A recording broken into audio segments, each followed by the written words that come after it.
and Steve are gonna do bits and have some fun. Dynamic banter. Honking horns and ringing bells and making good. Dynamic banter. Don't forget the history road on Dynamic Banter. Are you guys ready for this fucking shit right now? You gotta tell us right now. Here we go, motherfuckers! It's Christmas!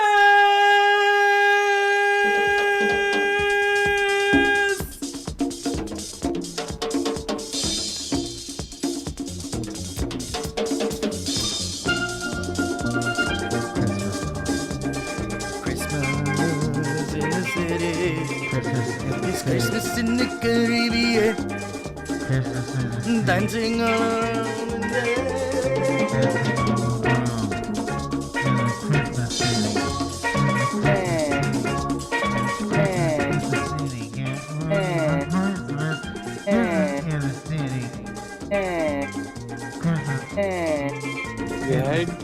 I don't give a fuck, Beckett. I'm warning you with peace and love, but I have too much to do.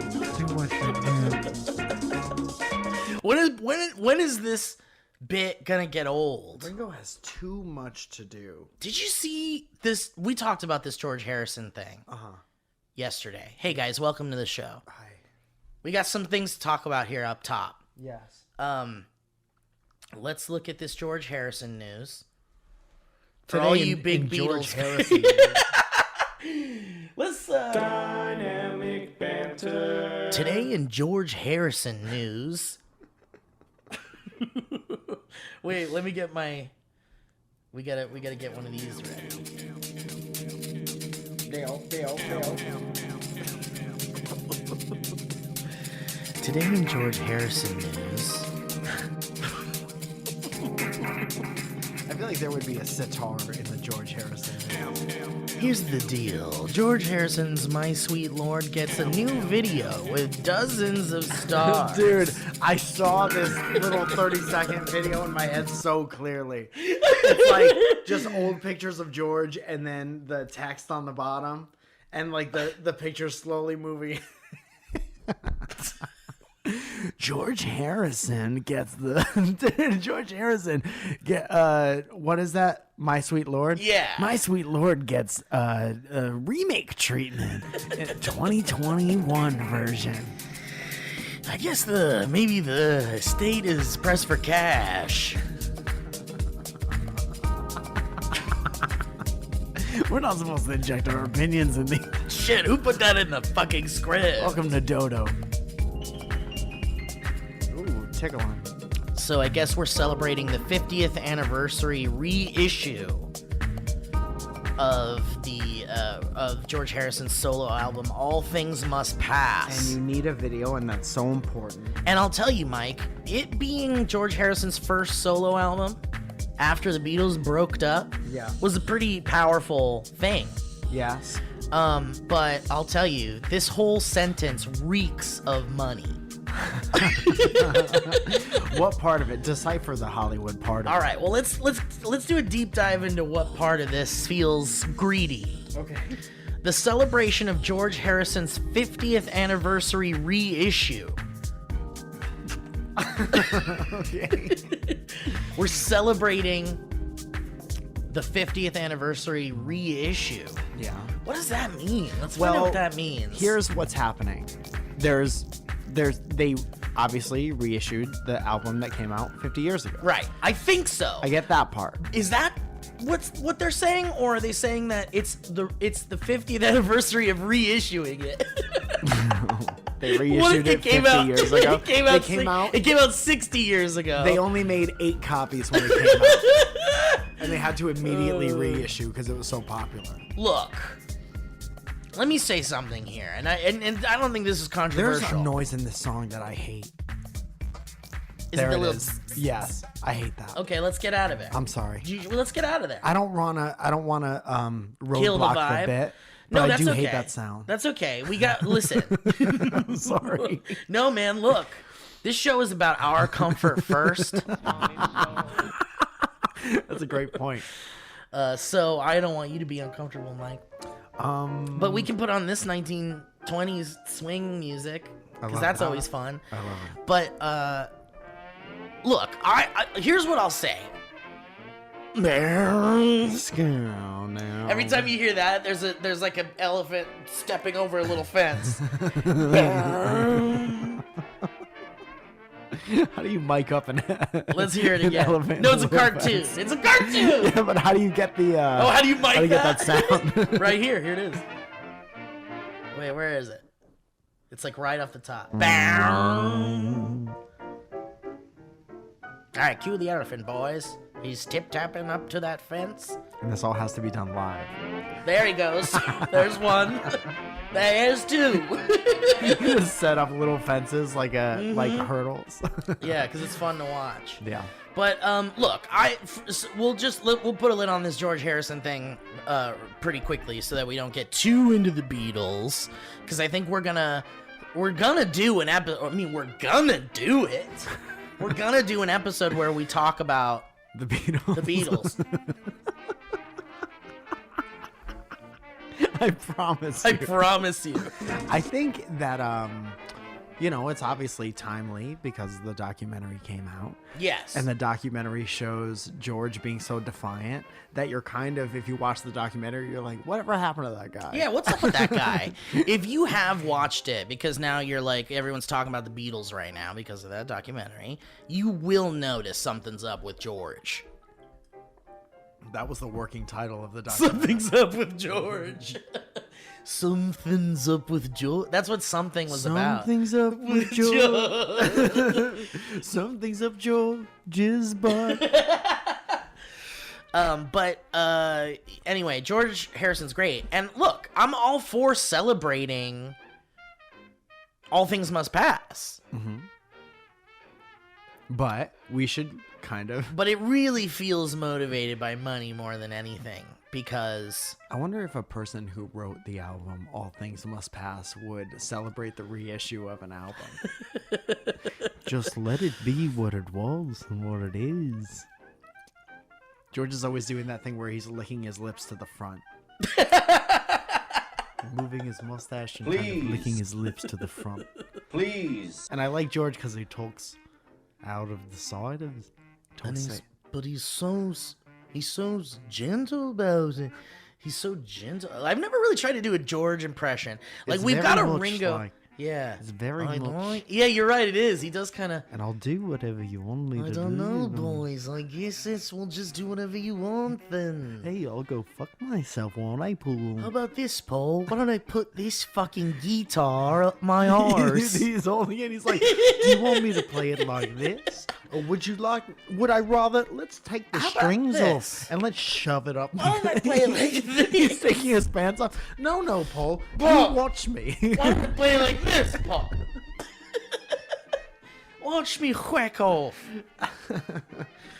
George. But so yeah, I guess we're and every publication is talking about it. So we've got the marketing machine going full blast on this thing. Yeah. But the cool thing is like a lot of my favorite comedians are involved in this. I guess they made a music video. They all have to have the same manager every comedian. I know, has, right? isn't Or it? it's like UTA or something. That's the only thing that makes sense. Yeah. Because I was like, it's such a specific. Yeah, why these celebrities? There's some very funny comedians. Yeah. in there. Agreed. Let's cut to a clip. Running down the street with my butt in my hand and thought I was safe. But God knows that your mom can't outrun you. That's why he give her that rubber hand. Don't you run from me. Ooh, that's a nice little. Someone's tickling those ivories real nice and good over there. Who's that? My friend.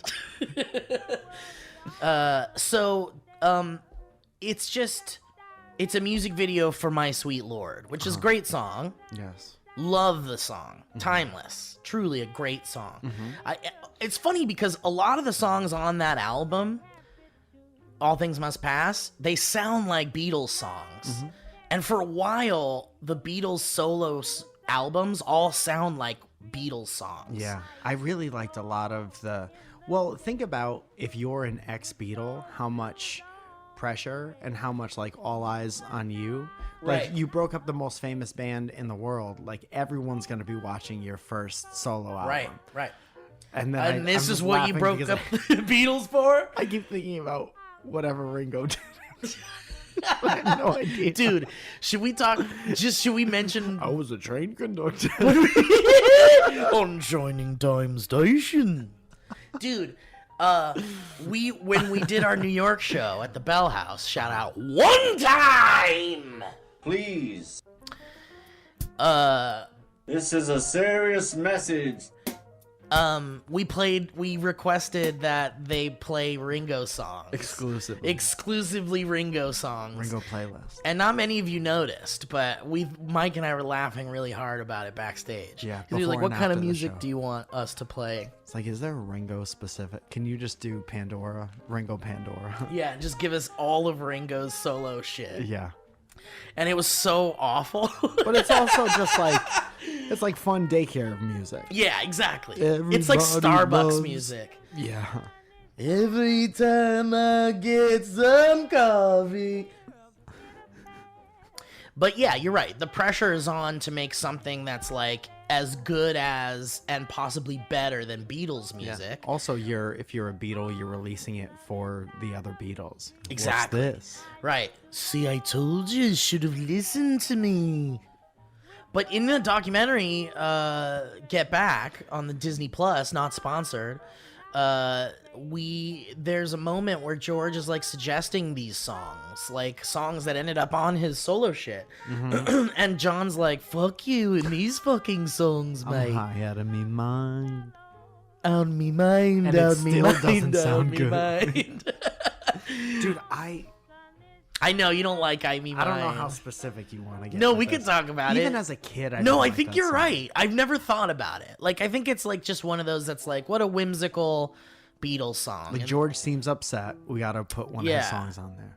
but then there's that I Me Man. You don't like that part? That's like the hate that coolest part. part of the song. I feel like it's filler. I feel like it was there to finish a song that, because when George brings it up in the documentary, it's just the first part, and it's Right. very like It's it's, nice. a waltz, and it's fine. It's just boring. There's a version of that song that's like as epic as like Something and like While My Guitar Gently Weeps. That's an feel like. opinion. It is an opinion. It's a hot take. I think that's just a take. It's a take, but I think Beatles fans would find it pretty hot. Sure. Because that song is probably polarizing because it feels like it would be. Mm-hmm. Because you're right, man. It is a weird song and it's not a good, great Beatles song. It's fine. It's not even my least favorite Beatles song. I just don't love it very It much. feels like, because you watch them making songs from scratch in this documentary, it sounds like, because at one point, like, one of them will suggest, like, here's a song I was working on last night, and it's like a hit fucking song, and they're just like, here's what I got. And then John will be like, well, let me add this fucking thing in, and then he adds, like, some whatever, and it feels to me like that's what happened to I Me Mine. It was like, here's what I got, and then George is like, well, let's throw in this fucking screaming I Me Mine part. I think it was the opposite. You think it was the opposite? Because George, you didn't finish the I documentary. didn't, yeah. So he just comes with the waltz part, and then you don't even see it get finished, but you know that at some point Paul was like, and then it goes like this. Yeah, exactly. Whoever it was, someone was like, we need to throw in some screaming in there because I think it's not a fun song. Yeah. Paul was good at screaming. Paul was good at screaming. Anyway, so really quickly, they made a video for fucking My Sweet Lord, and it's so good. And if you don't know that song, you're a dumbass. Listen to it. Sorry, it's true. This is a serious message. Like, you've heard it before, so that shouldn't offend anybody. Yeah. But Is this music going to play in the background the whole time? the whole episode. I don't like that. Just while we talk about this. Oh. And then there's a bunch of comedians in it. It kind of feels weird. Yeah. The whole thing feels kind of weird to me. It's It's cool. kind of like, why is this? It felt to me like And look, maybe this is just my cynicism for knowing kind of a lot of things about this industry that like feels gross and weird. But to me, the whole fucking thing feels like whoever owns All Things Must Pass, George Harrison's shit, his catalog, whether it's like Sony or whatever, was like Michael Jackson. there was a meeting like 3 years ago, and they were like, Disney's putting out a fucking Peter Jackson documentary about the Beatles, and they're gonna fucking make bank off of their new subscriptions and shit. Yes. What are we doing, guys? We got all of George Harrison's fucking music. What are we doing? Well, the 50th anniversary of this thing's coming up. Fuck yeah, what do we got? Yeah. And then some guy with like the biggest glasses you've ever seen in your life in the corner of the room is Glasses helmet. is like, we get like a really hip comedian director to get all these comedians and just like look cool. That's why we pay you, dude. Fuck yeah. Fuck yeah. Deliver a fucking Tesla to his family. Every single one. Everybody. Well, it's first of all, if we're being honest, if I was asked to do that, I'd do it in a second. Of course. Be in that thing. Of course. And it got a bunch of comedians Listen, paid, I bet, and worked. Yeah, we're all part of the ecosystem, man. Like we are even inadvertently part of the ecosystem. This is Ringo's video. This is Ringo. Ringo is funding Dynamic Banter from the start. This is a serious message. I'm warning you. Tell me how much it takes. I don't care how Ringo. much it takes. This was Ringo's 5-year plan. The slow reveal of Dynamic Banter. But man, that's so funny. I get it, but But like yeah, 50 it just years, that's what just this feels like to me. That's it. Like it feels like this is all a reaction to Get Back. And they're like, let's just put out a fucking thing. We'll sell some more records. We'll sell some more All Things Must Pass. People will buy this fucking 50th anniversary box set of the fucking thing. Yeah. Like it's just like it feels like everything is motivated by a marketing. Like how do we utilize this property we own that we could get money for? And how do we jump on the train of another company doing like a big Beatles thing? I feel like we're gonna see a bunch of Beatles shit just popping up for the next couple of months. That's what happens every couple years with like the everything. Beatles become a band again. Right. But they would have re-released that for 50 years anyway, But because that's- 50 years is a big thing. To me, it feels like that's all part of like a big like marketing plan. Like there's like a team that is handling the Beatles and how to like keep them like relevant and how to keep them going through time and history. And there's like plans where they're like every anniversary we'll put out a new thing. There's imagine all the shit they're working on, man. Like way back in the day, did we talk about this? This is a true story, guys. Stop me if you heard it. Can we pull it up? Ryan. My mama got to whooping me and started praying at the same time. Jesus, stop me now, Lord. I started praying, God, she ain't playing. I passed out for real, just whoo. Woke up, it was Monday. Missed the whole weekend. And then mothers feel bad after they whoop me. She was like, oh, why you make me hurt you like that? You know I whoop you because I love you. Robert Zemeckis. That's the guy who was in The Hangover. This is a serious That's right. message. Robert Zemeckis. Robert Zemeckis directed Zach Galifianakis. Robert Zemeckis. Sometimes we get there together. Sometimes we get there. It's a workshop. We're in the lab all the time. Sometimes we're in the lab and we're just knocking shit out. We're throwing ropes in the lab. Dude, so, okay. Robert Zemeckis directed the Back to the Future movies and Roger Rabbit and, like, Forrest Gump and a bunch of great shit. And he was working on a Yellow Submarine movie. Do you remember we talked about? Did we talk about this? I don't think so. Fuck, I can't. How can we have not talked about that in our Beatles episodes? Probably because we were just talking about the music and shit. So anyway, very quickly, they were working on a fucking Yellow Submarine movie, and if you dig deep into the dirt of the YouTubes the internet, you can even find like animatics and stuff and like concept art for what it was going to look like. And it was literally just going to be kind of like a remake of Yellow Submarine, the animated Yellow Submarine, but it was going to be 3D motion capture. Like Robert Zemeckis fucking fell into this like fucking motion capture world. It sucked his dick right into the I don't know why, but he became obsessed with like weird uncanny valley motion capture shit. Like, did you ever see Polar Express with Tom Hanks? No, but I know what it is. Okay, have you seen any of it? Like even like a clip? Probably. It's just weird looking, and I understand that it's timeless and a lot of people love it and it's a wonderful story. But it looks weird and scary, and everyone's got dead eyes, and it was like just before. That's the thing I think makes it not timeless. Like claymation is timeless because it's just like little creatures and whatever. But if something looks like bad animation, that's like a technology thing where you immediately look at that and be like 2001. I think there was an inspired design that came from Rankin Bass, rest in peace. They might both be dead, or one of them is dead. I'm sure they're both dead. We're not going to look it up, though. So I'm just going to say rest in peace, even if they're alive. They're not alive. But Rankin Bass did all of those claymation, Rudolph and fucking... Heat Miser. Yeah, Heat Miser, all that shit, dude. And that's timeless, beautiful, wonderful shit because those guys, like their design was inspired and wonderful and creative and like, I don't know, man. And then the CGI guys are like, we can make them look like people, even though we already have people. Yeah, exactly. And Robert Zemeckis got obsessed with it. And it works in the video game world.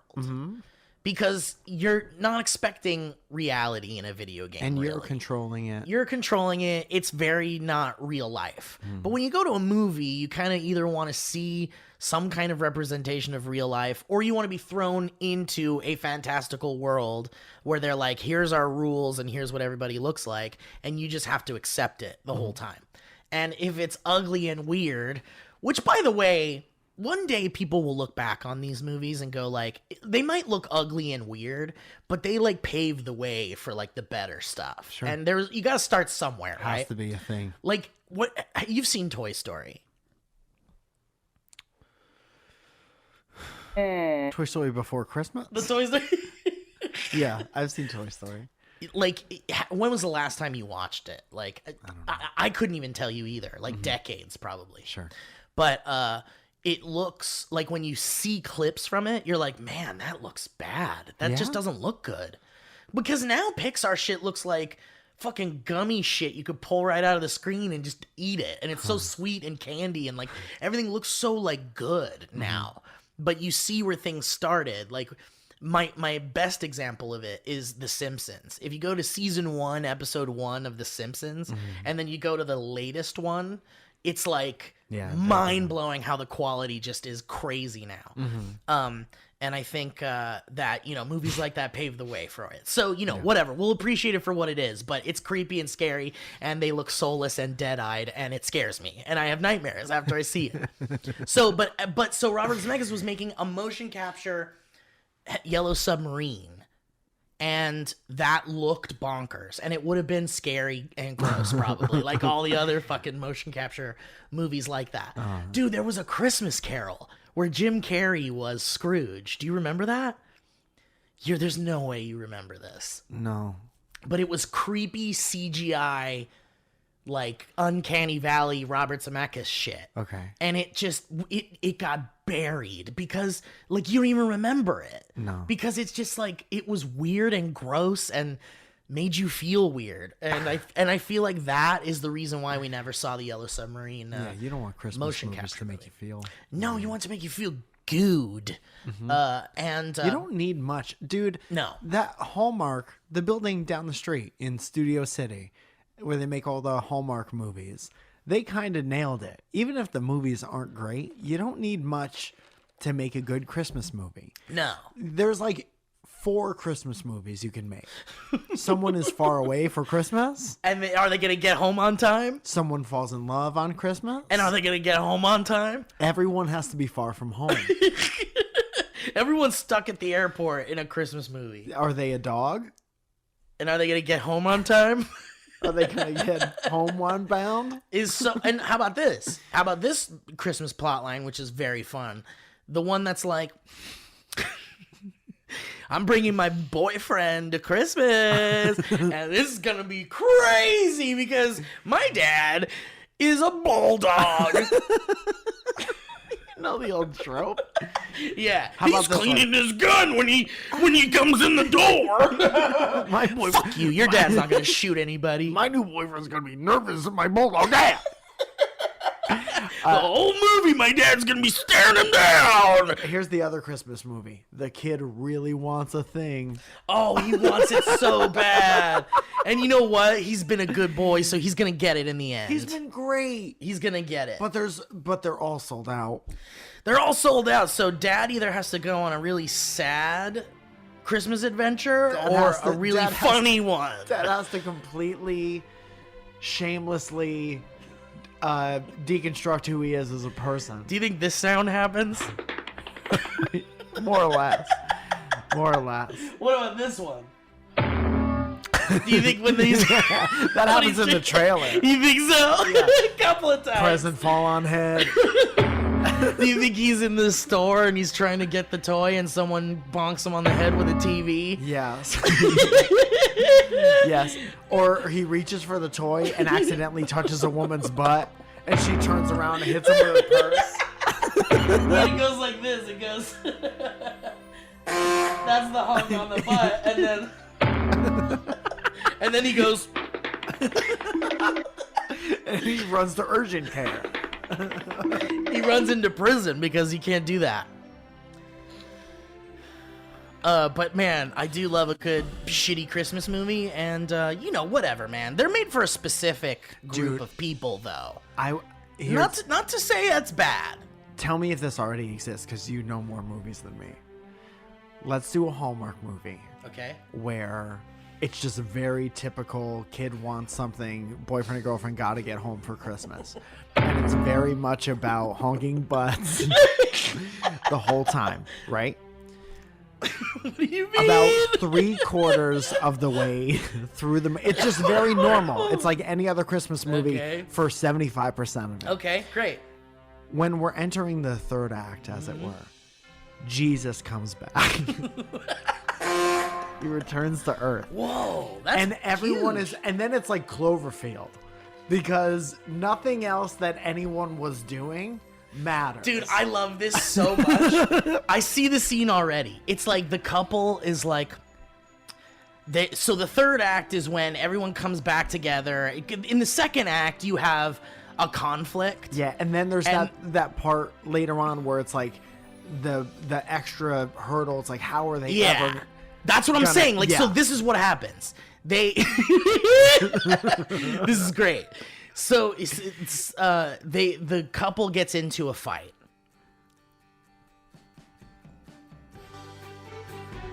This holiday season, why don't you come to Sizzler? We've got little Santa hats we put on those lobsters.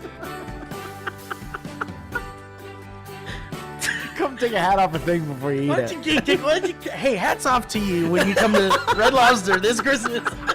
And hats on to us. And hats on the lobsters before we kill them and give them to you. And we'll even put little hats on the fishes if you want. We're doing a special kind of rebrand with Little Caesars called Little Lobsters. We're going to have to just be transparent here for legal sake. We purchased way too many tiny Santa hats. And what we thought we were doing was buying regular size hats for all of our employees. And we were going to send those to all of our Red Lobster employees as a thank you for all the hard work they've done. Yes, we were gifting them a Santa hat as a thank you for all the hard work they've done, and we accidentally bought millions of tiny hats. Come get your order taken by a server who has a tiny Santa hat on each finger. And he waves goodbye to your baby. And he wiggles a dead lobster with a Santa hat on it in the other hand. Merry Christmas! Merry Christmas, man! Under the sea. Okay, here's what happens. The couple gets into an argument. We gotta skip this song. Is there just 12 hours couple- of jingling bells? Go ahead. The couple gets absolutely there is. There's 12 hours of crazy shit on the internet. I bet we could find 12 hours of screaming. That's like the holiday. That's the Halloween countdown. CW's 12 hours of screaming.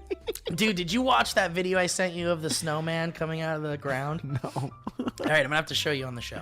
Also, we have a new segment that I want to test out a little bit later. Where are we at on the time Be code? naughty or not be nice. Almost 30. Dude, almost halfway. we should do that. Let's put a call out to the audience Here right now. it is right now. Write down in email us. write an email to us down and with how you've been this year, and we will tell you if you're nice or be naughty. Right, and or you can say, yeah, I like that. Like, are you? Do you feel like you deserve to be nice and not naughty this year? Yeah, and if you got to be honest, and you have to really have good self-awareness. What's something you did this year that that you think qualifies you for nice and not naughty? And then we'll call it be naughty or not be nice. Be nice or not be nice and be naughty. It's exactly what Okay, back to this movie. So, the couple gets into an argument, you know, because the whole movie is about this couple joining together again for Christmas. Yeah. And they finally join together, and it's great. Beautiful. Some kind of conflict happens. They're angry at each other. That's the second act. In the third act is where you want to resolve all of that. So, the guy goes to his best friend, and he's like, here's where I'm at, man. And the guy goes, you got to go tell her that you love her, man. And obviously, this is a person of color, right? Yes, of course. Yeah. Because they're not in the whole I movie. haven't pictured a white person yet. Absolutely not. Thank you, Mike. And that's what we do here on Dynamic Banter. We don't picture. We never picture white people. Ever. In fact, when we're ever talking about anybody that isn't someone specific, you can consider us talking about a person Even of when color. we're talking about the Beatles. Absolutely. We're talking to people of color. Oh, So his friend is like, you gotta go tell her you love her, man. It's Christmas, and this is the woman you love. And you guys were friends ever since I remember you guys being friends, because I'm the third guy that would hang out with you guys.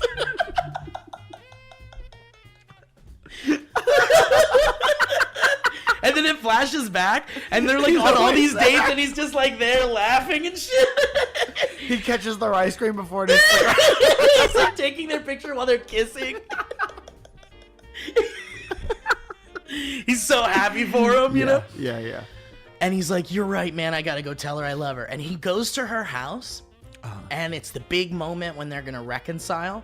And she opens the door, and she goes, oh, you're here, or whatever. Or like, yeah, what do you want? And he goes, look, I came here to... And then all of a sudden, there's this earthquake. And they're like, what the fuck? Holy shit. Yeah, the CGI They're holding sky. onto the door. Yeah, and all Like of a sudden, nothing you've ever the seen sky goes before. like super bright, maybe. Beautiful. Like, what the fuck? And then you hear these trumpets. And they're like, what the fuck?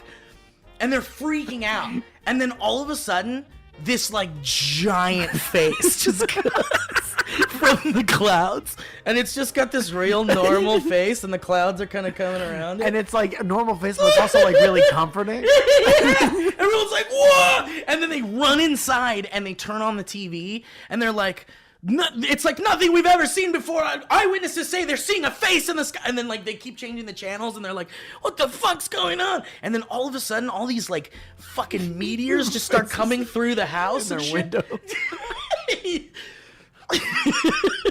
Just like a real normal face. The curtains just... He just comes, he morphs through the wall, and he goes through the...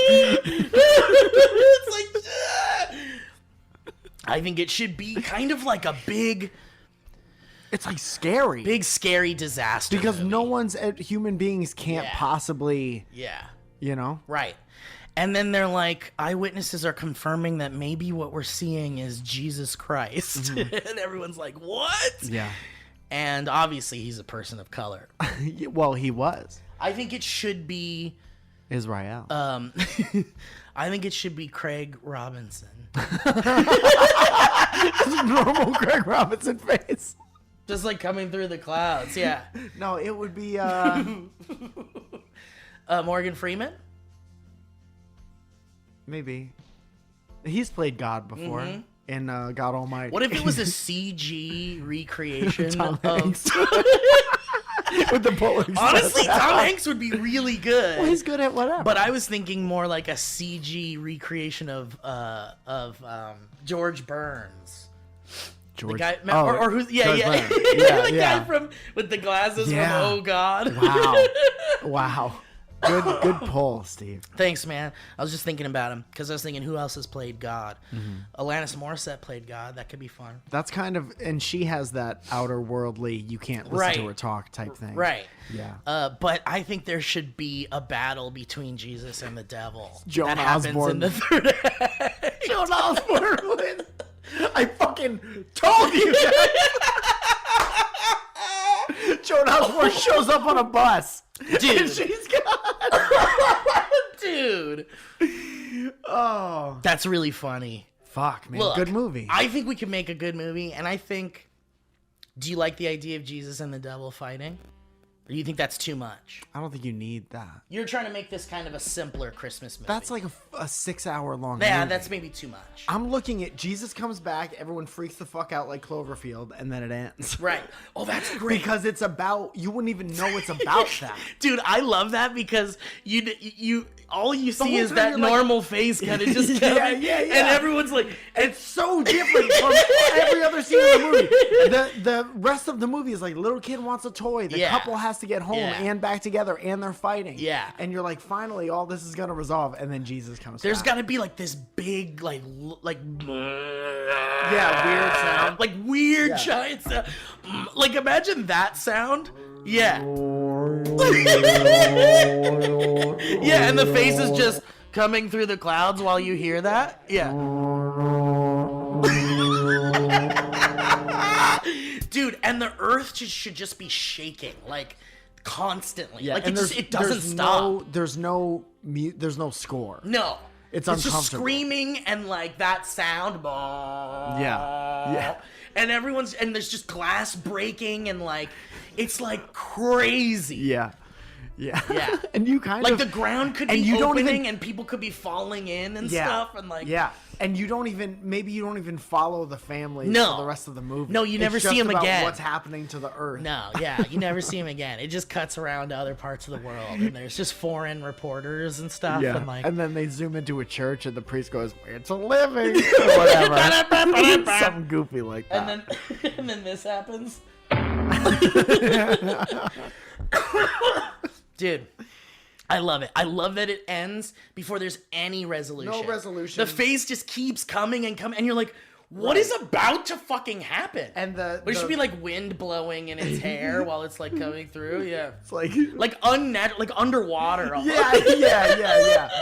yeah. But the thing is, like, you've seen all the Christmas movies. You've seen 'em everything all. there is to see. Yeah. So you You've know not what seen happens. this. You know the kid gets the thing. You know the couple's back Yeah. together. You know the parents are happy because everyone's home for Christmas. Yeah.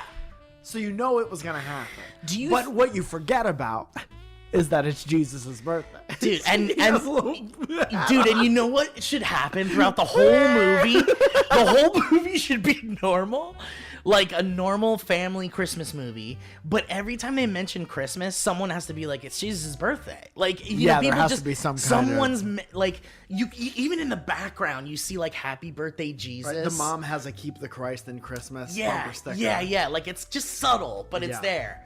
yeah. Dude, like here's the thing. Like I would love nothing more than to do this and release it into the world and not indicate the third act at all. Yeah. Like advertise it and market it as a fucking Hallmark movie. But anybody that would work on this with us outside of this room would be like, you should not do that. Why? Because they would say, for us, it would be like the word of mouth would create the cult status of that movie. So everybody knows what's gonna happen anyway. Right. But but marketing people of today would tell you that you have to tell people there's at least a big surprise somewhere. And I would refuse it. And it would be against probably better marketing like moves for something like this, because it's kind of like it's a conundrum. I'm playing devil's advocate right now. It's a conundrum. I still don't know what happens at the end of the Ghostbusters movie. You don't, yeah. So is that anything? Yeah, because Ghostbusters is like a built-in thing, and like you're drawn in for more than just what could be the end of the movie. Sure. But yeah, I hear what you're saying. Like, you still went to see it without knowing there was like a big surprise ending. And I still don't know the ending as far as like worrying about the big resolution of the thing. I think there's enough of a crossover, whether you believe it or not, between people that watch Hallmark Christmas movies and people that like movies like Cloverfield and like action movies. Okay. So I think that we could hit a niche. We could hit it and then it fly with it and have people just be like, I was watching this fucking movie with my family on Christmas. My kids, my cousins, like we all sat around and watched this new movie. My priest. And the end of it absolutely terrified everyone. I think people would still see it to see how it looks. Yeah, exactly. Because it would be so visually striking and different from the rest of the movie. So strange. Yeah. It should look like something you've never seen before. Yeah. Pretty much. Everyone's naked at the end of the movie. Yeah. There's like all these like naked Your dancing clothes melt off. people, like all dancing and Yeah. stuff. There's like all this weird shit. Like, have you seen? We've talked about this. What angels look like? Biblical angels. No. You haven't seen it? So in the Bible, angels are described as like indescribable beings with like a bunch of eyes. And so there's memes of like what that might look like. And in fact, I think there even are like old drawings of representations of what they look like. Okay. But those should be what the angels look like. Yeah. There should just be a bunch of these crazy flying eyeball things that you're just like, what the fuck? You haven't seen this shit? I gotta show you this. No. This is what biblical angels look like. It's Why pretty would cool. how would they know that? Well, apparently they say that it was like an inconceivable image, and then they would like They came up with eyes. I guess, It's, yeah. It's in. I can't even begin to describe it. It's like eyes. It's like eyes. holy. Bunch of holy open eyes. Open eyes. Closed eyes. Kind of like opened eyes. Yeah, I gotta find this. Why isn't this here?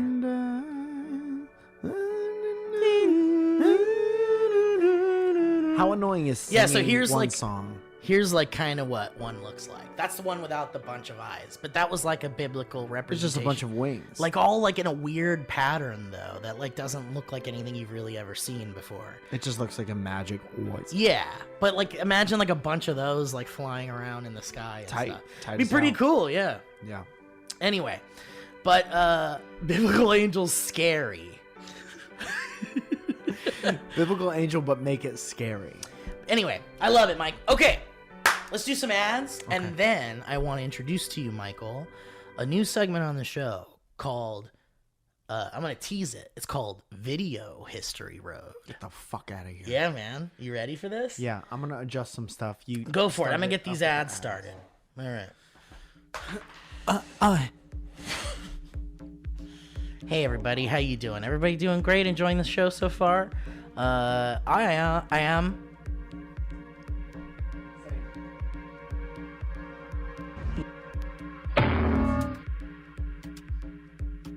Don't be ridiculous.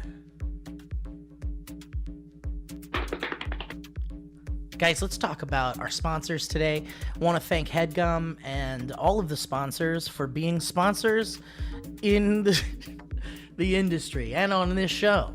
And we want to thank you guys for checking out our sponsors because it totally helps us out in the easiest way, I guess. Well, the easiest way is listening to the show. But if you want to help us out because you enjoy it, you can check out our sponsors like Stamps.com. Thank you, Stamps.com. Now, if you're looking for ways to skip the trip, and get out of going to that dang post office and dodge all that hectic holiday shopping traffic. Why don't you save time and money with Stamps.com? Because all of this is precious. We need our money, we need our time. It's just what be part of our lives. George. Now, whether you're selling online or running an office or a side hustle, Stamps.com can save you so much time, money, and stress during the holidays because you skip the trip. That's right. You skip the trip.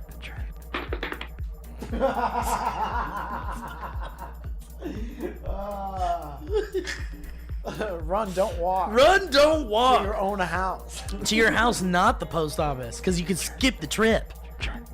Guys, and here's the deal. With Stamps.com, you can access all of the post office and UPS shipping services that you need without taking that trip. Skip the trip. And you can get discounts that you can't find anywhere else, like up to 40% off USPS rates and 76% off UPS. Don't be ridiculous. I'm telling the truth, Balky. That's what it is. So why don't you guys save time and money this holiday season? You have less of a distance to drive. Ran right to the computer to get to Stamps.com. And he was next to the computer. With Stamps.com, you just sign up with that promo code BANTER. That's right, for a special offer that includes a 4-week trial, guys, free postage, and a digital scale with no long-term commitments or contracts. It just helps you get those packages out there into the world cheaper than any dang post office can do. So why don't you just go to Stamps.com, you click the microphone at the top of the page, and you enter that code BANTER. Skip that trip, guys, and check out Stamps.com with that promo code BANTER. All right, thank you, Stamps.com. Don't be.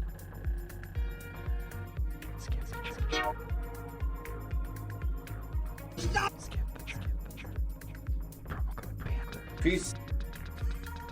Peace. Peace. Peace and love. Peace and love. Peace. Peace. Peace. Peace and love. Peace. Peace. Peace and love. Peace and love. Peace and love. Peace and love. Hey guys, let's talk about HelloFresh. I can smell something cooking, and you know what it is? It's a great deal from your boys at DB, care of HelloFresh. Because with HelloFresh, you get fresh, pre-portioned ingredients and seasonal recipes delivered right to your doorstep, and you can skip the trip to the grocery store. Peace. Peace. Peace. That's right. And you can count on HelloFresh to make home cooking easy, fun, and affordable, guys. And that's why it's America's #1 meal kit. And here's the deal, everybody. The holidays can be hectic. Bro, Steve turned into an old door for a second. little cabinet. I need to reach in and pull this information out. The holidays can be hectic, guys, but HelloFresh keeps things simple with recipes that cut back on meal prep and cleanup, so you can spend less time in the kitchen and more quality time with friends and families. This is Doesn't matter whose friends and families it is. peace. That's right. Make it your own. This Christmas, this holiday season, make your own family.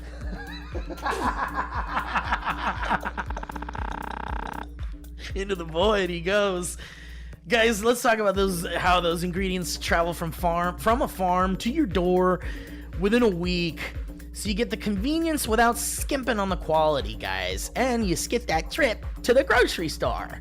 And avoid those long holiday lines. Skip the trip. You want to talk about saving time? Well, HelloFresh meals are ready in around 30 minutes or less. Plus, with their quick and easy meals, 20-minute recipes, or low prep and easy cleanup options, you can get food on the table quicker so you can spend that holiday time with your loved ones. Now, I'll be honest with you guys. It has been a minute since I have gotten a HelloFresh meal delivery, and that's probably on me for not reaching out to get those codes and stuff. But every time I do it, it's easy and delicious and wonderful, and I enjoy it so much. And I'm a dummy for not taking advantage of. Speaking of dummies, that. even if you're a dummy, you could follow these really easy instructions that they give you. They come with pictures. They tell you exactly how long everything will take. They give you these pre-packaged, pre-measured ingredients, so you don't have to worry about buying too much or too little, wasting food. They give you exactly what you need. Now that's the sound of people running to their internet machines to go to HelloFresh.com/Banter14 so that you can get these 14 free meals, guys. That's HelloFresh.com/Banter14 with the code Banter14. That's two things there, okay? Okay? HelloFresh.com/Banter14. Done. Click send. And then when you're ready for those 14 free meals, you use that code Banter14. And you get 3 free gifts. What are they? I don't know! I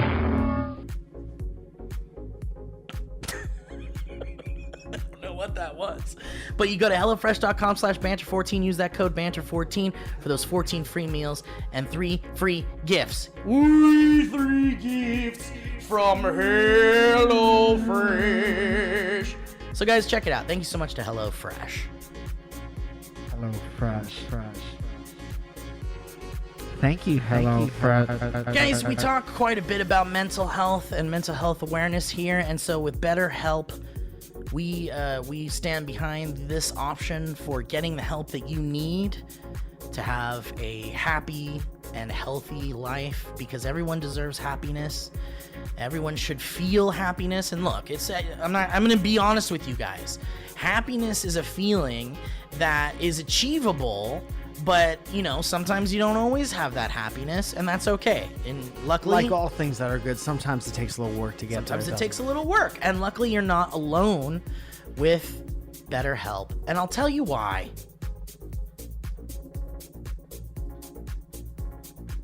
Because it's not a crisis line, BetterHelp. It's not self-help, BetterHelp. It is professional counseling done securely online. All you do is you send a message to your counselor anytime.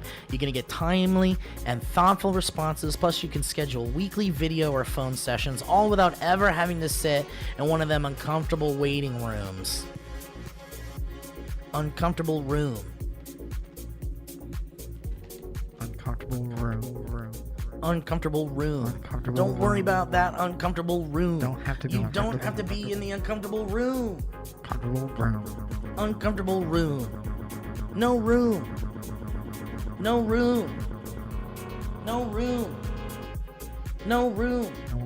No more. So guys, listen. BetterHelp is committed to facilitating great therapeutic matches, so they make it easy and free to change your counselors even if you want to do that.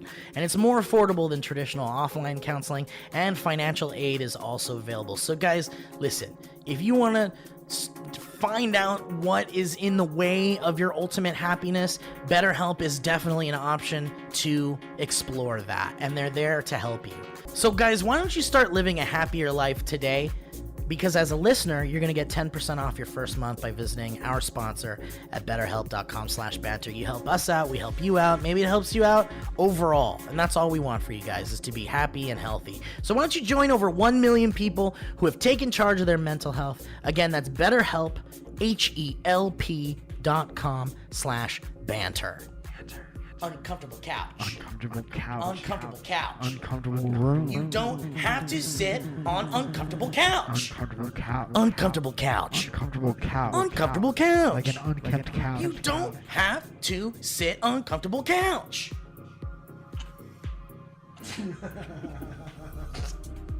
All right, guys. Last but not least, let's talk about Podium, new sponsor to the show. If you own a business, you know that there aren't enough hours in the day to waste playing phone tag. The list of customers you need to reach doesn't get any shorter, especially when business is booming. That's why local businesses everywhere turn to Podium. Podium makes every interaction as easy as sending a text. So everything that makes your business great can get done faster. Does this speak to you? Does this appeal to you? Let me tell you, Podium isn't just a better way to communicate, it's a better way to do everything. You gather reviews, collecting payments, even marketing to your customers. Podium makes it all as easy as pressing send, guys. You won't just free up more time, you'll grow your business and you'll get more done. With Podium, you'll close deals with customers before the competition even has a chance to call them back. Ha ha! Take that!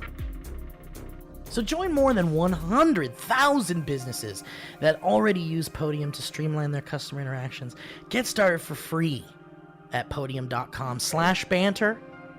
Or sign up for a paid Podium account and get a free credit card reader.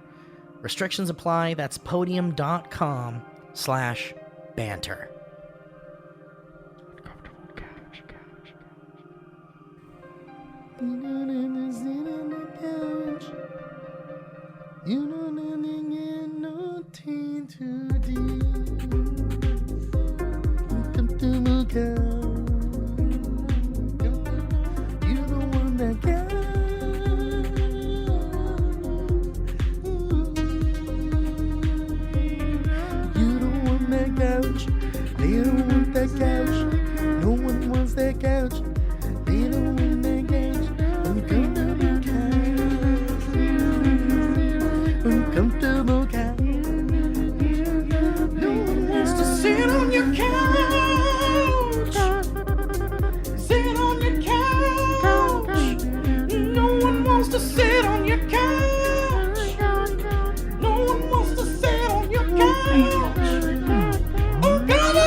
Get up off uncomfortable couch.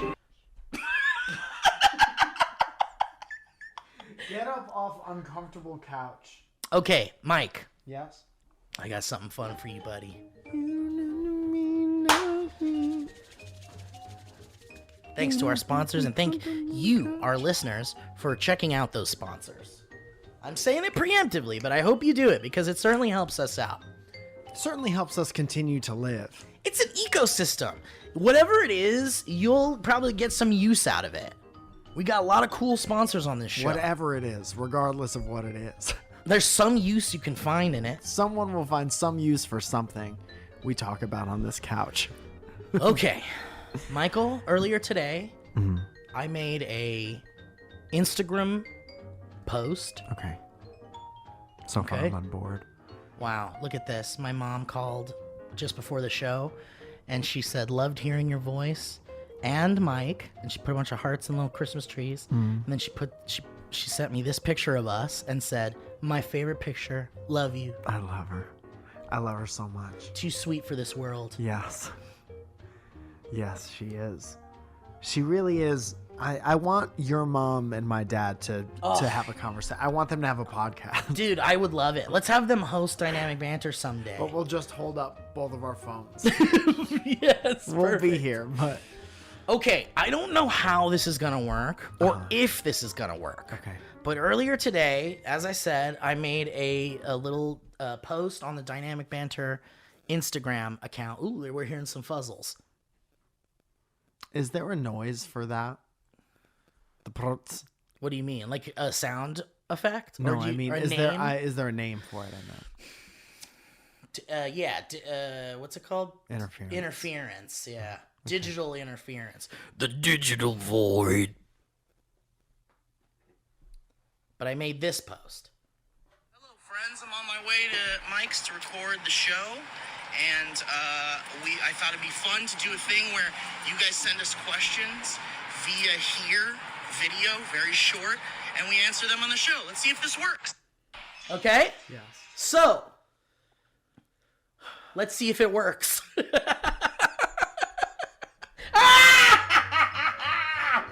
It's getting loud. Oh, okay. So we got one from Heather. That's not a surprise. Next. But she says, don't actually play this. LOL, I realized you wanted stories. Shaking my head. Why would she even... I didn't say stories, I said questions. Why would she respond if she didn't... She just instantly I'm gonna responds? play it. I'm gonna play it. Here it goes. Oops. Hang on, let's get that all Heather got her booster yesterday, so she might be drunk. extra drunk. Steve, what's up? Can you ask Mike,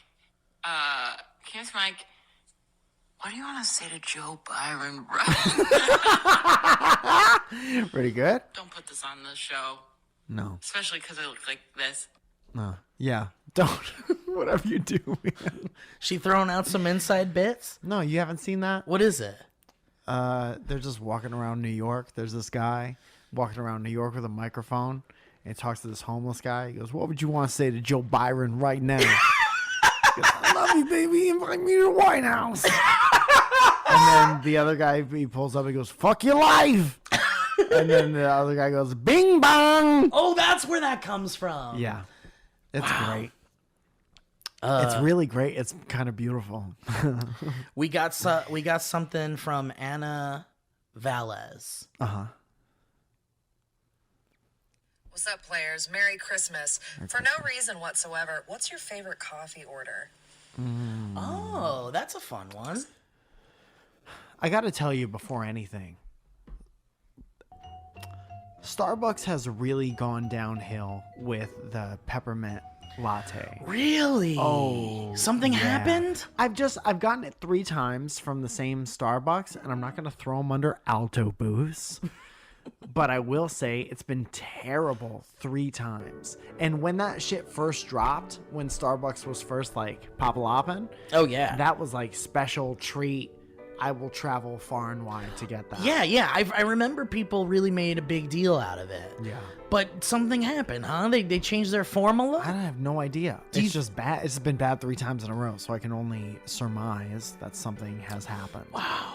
Or maybe have you been to the same place? Do you get it at the same place? I try not to go to Starbucks in general because Yeah. they're doing just fine. I try to go to Coffee Roaster in Sherman Oaks. Nice. Or Tortoni is also good, but Coffee Roaster is that's the mom and pop shop. I And guess I'll get like a vanilla latte with almond milk. That's like a special treat if I want something sugary. that's nice. You put a little almond milk in there. Uh-huh. That's nice. And I like to get it half sweet because my tastes are changing as I get older, and sometimes it tastes like pure sugar, and I can't have That's that. too much. Yeah. But I also don't like a dark coffee. And I wasn't always a coffee guy. Uh-huh. I just recently kind of started getting into it, which is so funny because going in early to all of these offices like SourceFed and Valley Folk and all that shit for years and years and years, the ecosystem ran on coffee. Like That's Dunkin' Donuts' slogan. You run on the coffee? ecosystem runs on coffee. it's so dark. It's kind of dark. Yeah, they're not doing Dark great. roast. Yeah, and I just never liked it. And then recently I just was like kind of fuck it about it because there's some really good coffee out there. Like, have you ever been to Le Pain Quotidien? Le Pain Quotidien. Quotidien. I don't know what Le that is. Pain. You been to Le Pain? Le Pain? I don't know what that is. There's this coffee shop called Le Pain. Okay. It looks like if you were to just read it in English, it looks like Lay Pain. Lay Lee pain. Pain. Little bit of pain. Little Pain. Pipion. But it's kind of a fancier. There's one on Ventura going the opposite direction, not towards the other shit. Okay. You know what I mean. Yes. I don't know. What is that? East? There's literally no way to find out. Oh, shit. My brain's Thinking about directions. shivering. My brain's... I I want want to... warm up my brain. You ever get like an itchy... You know how when there's an itch inside your Yeah, ear? that fucking noise at the beginning of the show was doing it. It gave you an itchy brain? Hated it. They had some like fucking real good coffee. And this place, Tartani, they make an horchata latte, which I've been enjoying. But I like a mocha kind of thing. Like, it doesn't have to be overly sweet or whatever. But I like a mocha flavor, or even like a hazelnut. I like you saying it doesn't have to be overly sweet, but I like chocolate in my coffee. Yeah, because sometimes you can get a mocha flavored thing that's not sweet, but there's like a mocha flavor there. Sure. You know what I mean? It's like part of the beans or something. Sure. Inherently a sweet. Yeah, but I don't like to go overly sweet like you, but I yeah. also don't like it super dark either. You don't so I want hope to that drink a answers your candy. question. No. I'm not here to drink candy. I came here to chew bubblegum and drink candy. And I'm all out of it. I'm all out of names. I'm all out of bubbles. Okay, so here we go. This guy sent a video. Let's see it. Okay. Hello, Mick. Hi. Hello, Steve. Good question. I know the pandemic was very difficult for all of us, but what is one or couple positive things that you managed to take out of it from the lockdown on to now? Peace and love. Peace and love. Hello, Steve. Great question. I'm just gonna take screenshots of these, and Ryan, you can put those over if you want. We're not gonna capture all the videos here, but what is this question? It was, what positives did you take from the pandemic? Oh, interesting. Okay. Guilt-free breaks from stuff. Yeah. Okay. Yeah, that's really good. Yeah. Not to take that from you, but it's hard for me to really... Not the only person that experienced that. Right, but I've not really talked about that. No, and there is kind of like a general kind of like... It feels like that statement, that sentiment is starting to become a little bit more accepted. Yes. Like, there was this time in the zeitgeist, in the industry, whatever, that was all about work every single day of your fucking life and never take vacations. Capitalistic society. Right, and you'll succeed. Yeah. Also, there is going too far in the other direction and people adopting that without working hard yet. So you have to really fucking check yourself and be self-aware. If you're looking to take breaks but you ain't done shit yet, do some shit first. Right. Get tired and take a break. Yeah, because the bottom line is like nothing good will ever just come to you and stay there. And it's all work. Here's what perpetuates the, aside from like capitalism and stuff, which I know very little about, so you're not going to hear a rant on capitalism. But what keeps people working constantly is the fact that as soon as you decide not to work, whoever will hire someone who will do what you don't want to do. Oh, yes. So that's what I think we talked about a long time ago, that human beings used to sleep twice a day. We used to sleep for 8 hours like twice a day, and we cut out the second sleep so we could work more to get ahead of like competition. Right, because you found that like when you worked a little bit harder, you found success, or you stood above others, or whatever. It is a capitalist kind of ideology, I guess, but it's like it's just what kind of society we live in, and it is about finding that balance too, because like you said, like you can't just use the example of I'm working too hard to stop working for weeks and never work, and then just like become this like lump, basically. Like you've got like everything requires work. Everything good requires work. And so if you want to have time off or whatever, certainly do that. And it feels better. Time off feels better when you've worked. Right. Really hard. But get back into it, obviously, and just don't burn out. Just don't, like, if you feel yourself burning out, that's your body telling you to like calm the fuck down. Yeah. Listen to your body and take a little break. Yeah, it's hard to find a balance, but that the pandemic definitely was like, depending on where you live, it really put a stop sign in front of everyone, or at least a slow down sign. Right. And that was good. And plus, me and just personally, me and Zoya have been like ships passing from the beginning of our relationship. We both work really hard and we work kind of opposite hours. And we were together during the whole pandemic, and I'm very thankful for that time. We talked about that at That's good nauseam. stuff, man. It's good stuff. You don't really appreciate it until it's kind of gone a little bit, which is why it's important to appreciate things in the moment too, and really kind of think about those things. But yeah, pandemic really did teach us that it was okay to kind of take a little break and utilize that as a way to kind of take care of yourself. Give yourself a little pandemic every weekend if you can. Just as a treat. All right, Jack sends a video. What does Jack have to say? Hi, Mike and Steve. Hi. My name's Jack. I'm from Arkansas.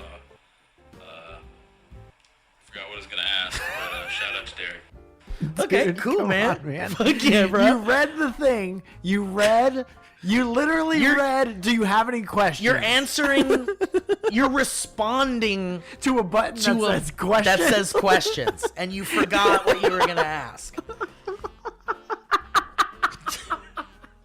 But sure, get a shout out to Derek in there. Yeah, sure. Just one time. Okay, let's see what Danilo has Shout out to say. Danilo. Hey guys, real quick. Thank you for your service. Just wanted to ask when you guys come into to Texas, San Antonio preferably, but Austin's fine too. Maybe even Dallas, somewhere in Texas. Just asking when you guys come. Right, thanks. Oh, we needed that second one. One more time. One more time. And for Texas. This one's for Texas. As soon as somebody books us there, dog. Yeah. I mean, I think you guys should know this. You should, we don't really get to choose. Not yet, anyway. I think there will be a time where we could be we want to go here, and we might be able to, throw our weight around. It depends for that. how it's set up. If we're going with the way that it was set up for Brooklyn and Boston, which is with the help of a management company, then they are kind of always putting feelers out. They could have feelers out right now for a spot in Texas, but we won't know about it until it's more of until we get what is called a bid. Exactly. And they want us there. So what we have to do, here's kind of the answer to that question. What we have to do is prove that we could sell out places where they put us first. And we did a great job in the first two. And as that continues, and as you guys come out and support all over the country, they will want us in more places. As simple as that. Thank you, Mike, for explaining that a little bit better than Squarespace. Okay, let's see. This is Maria. Let's see what Maria has to say. Maddie. Matt. Hi. Live from my classroom. Why don't kids stop screaming? You know what? Steve, I think I have an answer to that. Well, I think there's an aspect of attention. Equal parts attention and possibly frustration. I think that yelling and screaming is also an expression of feeling inside, and children don't quite have a grasp on all of those things. They're just figuring it out. And they're figuring it out. And I think that the loudness is something that they're unaware of. Or maybe they get away with it. Or they get away with it at their house. Yeah. Which is kind of like the second part of that two-part answer. None of the kids you're watching get smacked. Yeah, so don't be mad at those kids. Be mad at their parents for not smacking the hell out of them. Your parents' idle hands. No, don't hit kids, probably. No, don't do that. But, or do that. I don't know. I don't know. I'm not a parent. Yeah, who knows? Ooh, this is a lot. This is a lot. Are there a lot? In that one. Are they getting skipped? It broke my thing. Uh-oh. Move to general. Okay, hold on. Fucking broke my thing. Okay, here we go. Oh, is Mike down to do the Ghostbusters in 4DX? Is what Lisa Elizabeth has asked. That's the one that you blow your hair around. Yeah, and it sprays water in your mouth. Egon comes back from the dead and spits water in your mouth. And he spits water in your mouth. Was it spit? The ghost of Egon spits water in your mouth. What is this water? Okay, Nick Cool sends this question. Hey guys, huge fan fan since season 1. I'm sorry about the lighting. Oh, I just we're in got off night seasons? shift. But my question for y'all is, during your early days of getting to know each other, is there any kind of initial first impressions that y'all had of like, oh, this guy's really cool, or this guy's I don't wanna a huge know. dork, and then y'all became best friends? Or did y'all have a moment like on Step Brothers where you're like, oh shit, did we just become best friends? I could think of 2 right off the bat. Okay. Why wouldn't you want to know something like Well, that? because Because you have one and it's bad. No. I was intimidated by you at first. Why? Because you kind of had an intimidating air about you because you have such confidence that initially seems like toughness, but more than. Then you find out that it is not. But no, you find out that it is toughness, but there's a soft, creamy center to that. As there are to most good Sure, desserts. but some desserts take a little longer to get to that I creamy get it, I get what part. you're saying. And it took a little bit to find the creamy in you initially, Uh-huh. but I had to jack you off a few times. And then I got that cream. I had to rub you a certain amount of times to get to the cream. I had to have your cream. I can think of 2 times. Okay. I think literally, and it's really serendipitous and weird that she would ask this question right after we said the last bit of jokes, because the phrase "what is this slime" told me a lot about you and your awareness about the situation. And I was like, okay, so this person gets it in the same way that I'm feeling it. Are we about to get slimed right now? Did we just become best friends? Yeah, and that was kind of the soft one. And then coming over and seeing the Cloverfield monster in your house.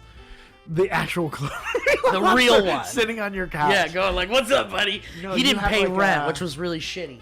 That very detailed like Cloverfield monster toy. That collectible, yeah. And I was still under the impression that I was the only person who enjoyed that movie at all. Yeah. So those are the 2 things that'll always stick out. For me. And also that Universal trip was such a formative thing for us Oh, because it was like, I wanted to be your friend because you were so fucking funny. And Megan Tonjes was always like, Mike Falzone, Mike Falzone, Mike Falzone. She like loves you. Yes.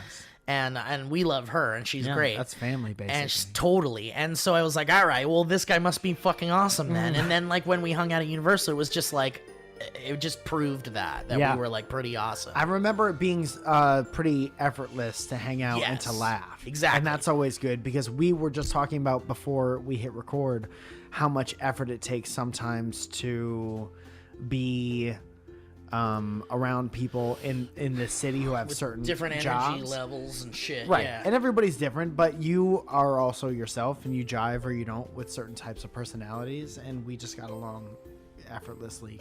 And that's incredibly important and always nice. Okay. This next one is a lot from someone named Rachel. The first time Hey there, hearing most dynamic banter boys. 2 things. First thing is that you guys were awesome in Boston. It was a pleasure Awesome in to Boston. be second row. I don't remember with my best you. friend Jocelyn. Sorry. Watching you guys Not to be mean or anything. make the best jokes. Second thing. Maybe she didn't stick around. I've been watching Dickinson on Apple TV recently. Great show, highly recommend. And there's a scene where Emily Dickinson and her sister Lavernia get blasted into the past in a gazebo and end up at Smith College talking with Sylvia Plath. My question to you guys is if you could go into any point in history to talk to any significant historical figure, who would it be and where would you go? What would you do? Man, that's really cool. That's a cool question. I thought she was going to be like, if you could tell Sylvia Plath. I don't know. Thank you. Thank you. I don't know. For Sylvia. inspiring so many people. Amen. Do you know where you'd go? Yeah, I on the way back from our tour, when I was coming back home, I started watching this Sesame Street documentary. I think it's called Street Gang. Okay. And it's about the formation of the Children's Television Workshop. How all the Sesame Street characters met each other. How they all met each other. And dude, that'd be a funny movie, like Christopher Guest style. Yeah. That's kind of what the Muppets show was on NBC. There was like an Office style Muppets show that was Really? kind of like Christopher Guest style. Oh. More like The Office, but I thought that was really funny. But it talked about how, and I highly recommend it. I didn't watch the whole thing, but I loved everything I saw so far. But it basically talked about how there was this guy that worked at some network in the fucking 50s or something, and was like, all of our television is like rotting children away. Okay. Like, it was literally like Bozo the Clown's like, eat this fucking cereal, you idiots! and they'd be like, yeah!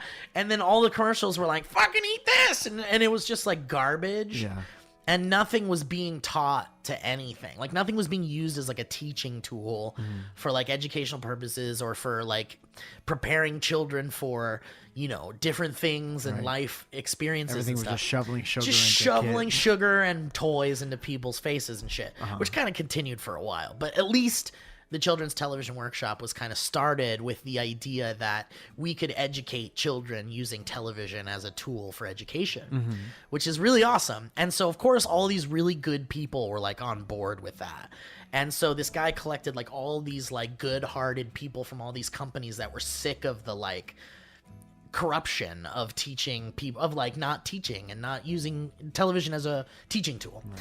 And then they were like, we need to get someone who's like maybe kind of funny to like help us out here. And they got Jim Henson, who was just doing like little TV commercials and was doing like spots on other things. He was selling loose cigarettes to kids on the street. Yeah, exactly. And they're like, let's get this nice man. He seems kind of funny. involved. So they got Jim Henson involved, and then he was like doing Sesame Street, and he was doing all that shit.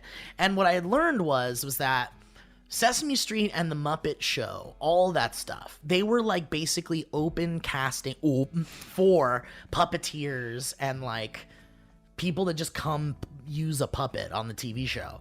And there was like, you didn't even need experience. They were just looking for puppeteers and stuff. Yeah. So if I could go back in time, I would go back to like the times where you could like get a fucking get in the room with Jim Henson and show him if you're good with puppeteering and like improv or whatever.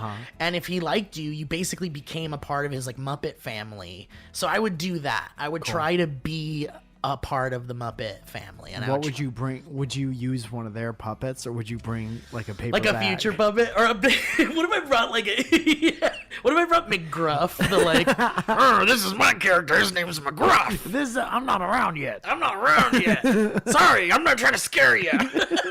Anyway, sorry, shit, me, did I bring COVID to the 50s? Oh shit, I should go. How you guys doing with vaccine technology? Dude, has that movie ever happened?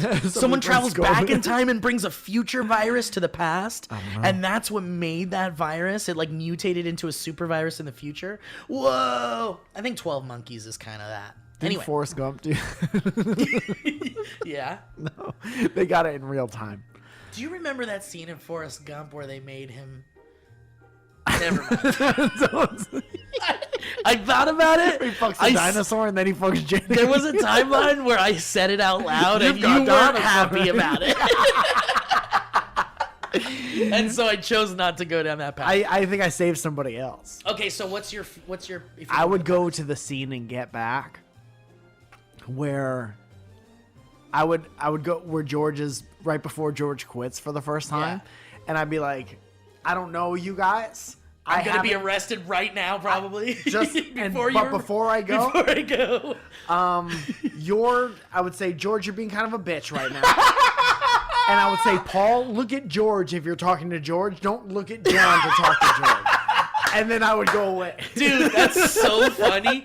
Dude, you should turn that into a TikTok. You should just take a screenshot of them and just come in on the green screen and go, okay, guys, I'm from the future. Before you arrest me, I'm not crazy. Paul, you're being an idiot. George, you're kind of a bitch. And and then go, Ringo, never change. Ringo, hey, buddy. Honestly, peace and love. Peace and love. I like that. Oh shit! You gave I call dibs on that. Okay, let's do. That's funny. I'm gonna do that. That's today. very. Please do that. Oh, here's just a question from Lindsay. Michael was a man who came from the future. And he told me peace and love. He told George to stop being little bitch. Was a BJ. I'd go back to when they were all jacking off together and be like, "What are you guys doing? Who's got caught? Who came first? Gotcha!" I just wanted to know who came first. Lindsay says, "What did 6-year-old you ask Santa for Christmas? Mine would have been Ninja Turtles everything." 6? Well, you know, my mom talks about how I loved Big Bird a lot. Is that what you wanted as a 6-year-old? I'm gonna have to go back and check Andre the exactly when Giant. this came out. Yeah. But I wanted this. Yeah. These are like the Hasbro wrestling figures that came out in the early 90s, late 80s. Mm-hmm. And I wanted all of these very much. So that's so funny that there it is right there. Well, my friend sent me a picture of it, and I was like, I wanted that so bad. I remember this one day, my grandma used to take me to Toys R Us after she picked me up from detention. That's in nice. grade school, and she would always be like, "You can get one thing," and these used to be $5. Oh, that's nice. So we would go to Toys R Us, and then we would go to McDonald's. And Burger King. What a day. And that's why I learned that I was bad forever. Because you're like, I can be bad and still get cool So shit. I'm hanging out with grandma, dog. Because grandma grandma was like, I don't give a fuck. She didn't I'm gonna give a shit, I'm gonna dude. make you happy. Yeah. This is my job Yeah, and to she make did. you happy. So I That's wanted fun. all those, and I remember there was one day I had to choose between. I couldn't get both because you don't have a ton of money. I'm not greedy, so she was like, "Get one," and I picked Macho Man over Andre, and I never saw that again. Whoa, do you regret that? Because Macho Man was available forever. Yeah, But Andre like kind of disappeared a little bit. Well, all of these things after Hasbro like lost the license or whatever, they all went away. But I remember having to choose between those two, and there were some that were just always around. Like there was one guy called IRS, Erwin R. Shyster, and he was dressed up like a businessman, and we're like, no one gives a fuck. Right? Who wants just a Or business? just like one of the bushwhackers, but not both of them. Right? You want them together, right? That was their fault if they put them individually. Yeah. But it's kind of a money grab, isn't it? Marty Jannetty figure. Okay, and this one is from C. Okay. CC. Sure. Where is that? It's gone now. Bing bong. Fuck your life. Here Fuck it is. your life. CC says, Hi, Mike and Steve. "Oh, a I bunny." just wanted to know, what is your favorite thing about each other? Aw, Huh. that's cute. Mary? And that's cute as fuck. Zooming in on a bunny's face. Let me get a picture of that. So that's not a. I feel bad for the podcast audience at this moment. Yeah. This. Well, that's a Christmas fun cheer. What? And she says, "History question road love from CC, Small Honk Boy, and Taro, BB Girl." So there's this little bunny sitting on her lap with It's pretty cute. a Christmas hat on. Yeah. Think that bunny wants to be alive? Better in the house than in the wild. I guess that's somewhere. true. Being chased by a fox. or Imagine being something. able to defend yourself at all as a rabbit. Did you see that fucking video? The eagle like picking a fox up and like flying away with a fox. If you're Dude. a ground-dwelling rodent, you got no chance against Dude, an but eagle. a fox. That's like a dog basically. Nah, foxes are like big cats, like a larger cat. I think Foxes they're like- canine. They're canine family, aren't they? I don't know. I just know they're smaller. But this one was like, this one looked like a big fox. Like a car. And like the wind is like blowing the trees all crazy. Uh-huh. And this eagle's just got like this fox in its claws like on the ground.